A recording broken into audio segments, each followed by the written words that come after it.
Clark Carlisle, and for more, I'm pleased to say joining me in the studio is sports psychologist James Beale, who's worked extensively in elite sport, including in the English Premier League and with Olympic and Paralympic sport as well. Great to see you. Thank you for having me on.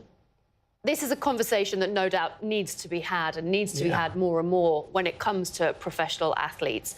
Where do you think football stands? Is it behind the times? Is it leading the way? Where is it on the spectrum, do you think? I think football sits right in the middle.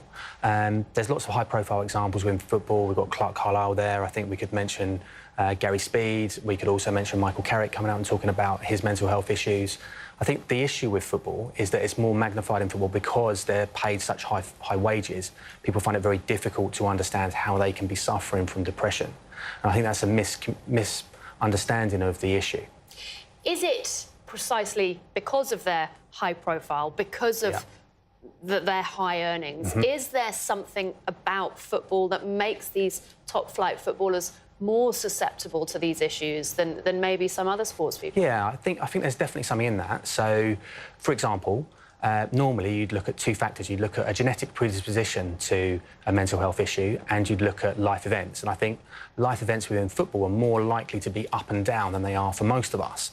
And if you make a mistake, it's more likely to be jumped on and more magnified, and it's more difficult for people to forgive than if, say, you or I make an error.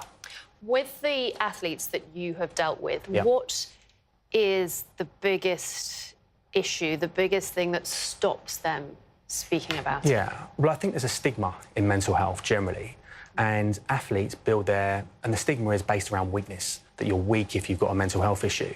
I think that's wrong, but I think with that sort of view, if you're an athlete, you build your career on being successful, on being able to cope in difficult situations and beating other people, being more able to cope than other people. So for them to suddenly turn around and say, you know what, I'm struggling, is much more difficult than I think for most other people, because it's the nature of the beast is that they cope, they're able to cope, and it's almost an unconscious thing that they cope, they're able to cope, and it's just a circle. And when suddenly they're not coping, it's something they don't know quite how to handle or where to go.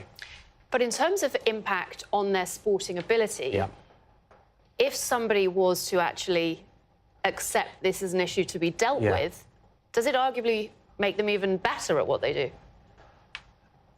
Yeah, I think self-awareness is something that, as a sports psychologist, that I try and facilitate in my athletes, and that is usually a helpful thing.